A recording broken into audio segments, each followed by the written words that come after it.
আসসালামু আলাইকুম।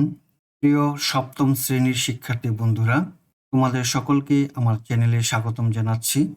তোমাদের গণিত বইয়ের অধ্যায় 2 এর অনুশীলনী 2.3 নমুনা প্রশ্নে দেওয়া আছে সংক্ষিপ্ত উত্তর প্রশ্ন। এই সংক্ষিপ্ত উত্তর প্রশ্নগুলো আজকে আমরা সমাধান করব।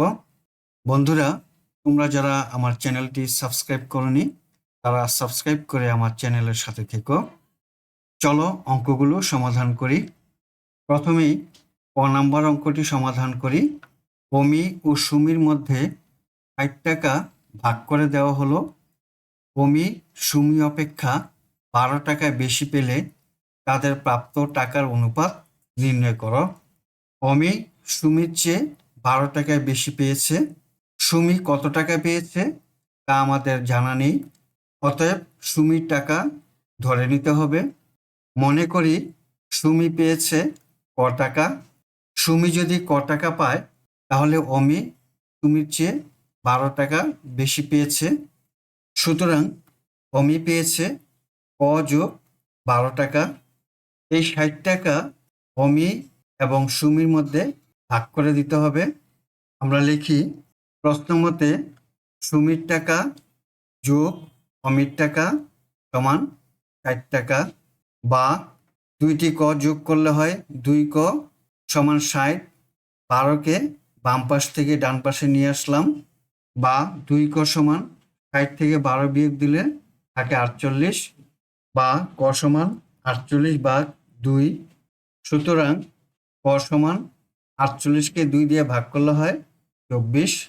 ক এর মান পেলাম ২৪। তুমি টাকা পেয়েছে ক টাকা, অতএব তুমি পেয়েছে ২৪ টাকা। আমরা লিখলাম সুতরাং তুমি পেয়েছে ক সমান ২৪ টাকা, এবং অমি পেয়েছে ক যোগ ১২ টাকা সমান, ক এর মান বসালাম ২৪ আর ১২ লিখলাম। ২৪ আর ১২ যোগ করলে হয় ৩৬ টাকা।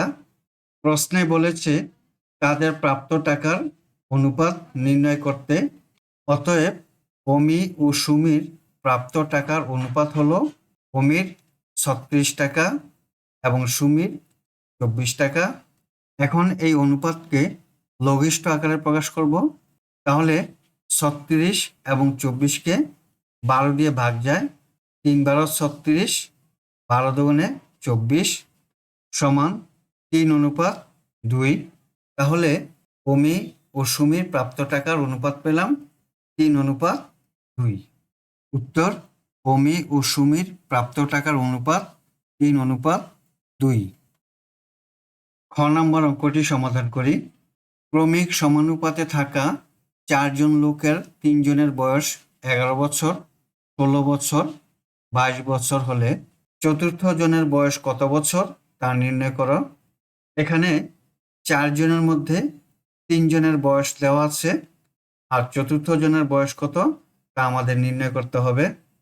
আমরা লিখলাম দেওয়া আছে প্রথম জনের বয়স ১১ বছর, দ্বিতীয় জনের বয়স ১৬ বছর, তৃতীয় জনের বয়স ২২ বছর এবং চতুর্থ জনের বয়স নির্ণয় করতে হবে।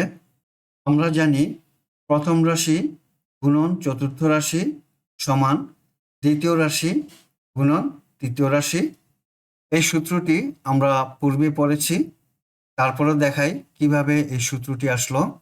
আমরা জানি প্রথম রাশি অনুপাত দ্বিতীয় রাশি সমান তৃতীয় রাশি অনুপাত চতুর্থ রাশি, বা প্রথম রাশি ভাগ দ্বিতীয় রাশি সমান তৃতীয় রাশি ভাগ চতুর্থ রাশি। এখন এই প্রথম রাশি গুণন চতুর্থ রাশি আড়াআড়ি গুণ দেওয়া যায়, তাই এখানে লেখা হলো প্রথম রাশি গুণন চতুর্থ রাশি। আবার দ্বিতীয় রাশি গুণন তৃতীয় রাশি আড়াআড়ি গুণ দেওয়া যায়, তাই এখানে লেখা হলো তৃতীয় রাশি গুণন তৃতীয় রাশি। এখানে প্রথম, দ্বিতীয় এবং তৃতীয় জনের মান দেওয়া আছে, তাই আমরা মান বসাই। প্রথম রাশির মান হলো ১১, ১১ লিখলাম। চতুর্থ রাশির মান নির্ণয় করব, তাই গুণন চতুর্থ রাশি সমান দ্বিতীয় রাশির মান দেওয়া আছে ১৬ বছর, তাই লিখলাম ১৬ গুণন তৃতীয় রাশির মান দেওয়া আছে 22 বছর, তাই লিখলাম 22। এখন চতুর্থ রাশির মান নির্ণয় করব, তাই 16 গুণন 22-কে 11 দিয়ে ভাগ দিলাম। 11 দিয়ে 22-কে ভাগ করলে হয় 2, তাহলে 16 দুগুণে 32। সুতরাং চতুর্থ রাশি সমান 32। সুতরাং চতুর্থ জনের বয়স হবে 32 বছর। উত্তর 32 বছর। গ নম্বর অঙ্ক, একটি দ্রব্য 120 টাকায় ক্রয় করে 20 টাকা লাভে বিক্রয় করলে ক্রয় মূল্য ও বিক্রয় মূল্যের অনুপাত নির্ণয় করো। দ্রব্যটি ক্রয় করেছে 120 টাকায়, 20 টাকা লাভে বিক্রয় করায় বিক্রয় মূল্য হবে 120 যোগ 20 সমান 140 টাকা। অঙ্কটি সমাধান করি। দেওয়া আছে দ্রব্যটির ক্রয় মূল্য 120 টাকা, সুতরাং 20 টাকা লাভে বিক্রয় করায় বিক্রয় মূল্য হবে 120 যোগ 20 সমান 140 টাকা। দ্রব্যটির ক্রয় মূল্য পেলাম 120 টাকা এবং বিক্রয় মূল্য পেলাম 140 টাকা। প্রশ্নে বলেছে ক্রয় মূল্য ও বিক্রয় মূল্যের অনুপাত নির্ণয় করতে। সুতরাং ক্রয় মূল্য ও বিক্রয় মূল্যের অনুপাত হবে 120 অনুপাত 140। এখন এই অনুপাতকে লঘিষ্ঠ আকারে প্রকাশ করি। 120 এবং 140 এই দুটি রাশিকে 20 দিয়ে ভাগ করলে 6-20 120 এবং 7-20 140। সুতরাং অনুপাতটি হবে 6:7। উত্তর, ক্রয় মূল্য ও বিক্রয় মূল্যের অনুপাত হলো 6:7। বন্ধুরা, আমরা অধ্যায় 2-এর যে নমুনা প্রশ্নের অঙ্কগুলো দেওয়া আছে সবগুলো অঙ্ক সমাধান করলাম। আমার এই ভিডিও নিয়ে তোমাদের কোনো মতামত থাকলে কমেন্টসের মাধ্যমে জানাতে পারো। আজ বিদায় নিচ্ছি। আল্লাহ হাফিজ। আসসালামু আলাইকুম রাহমাতুল্লাহ।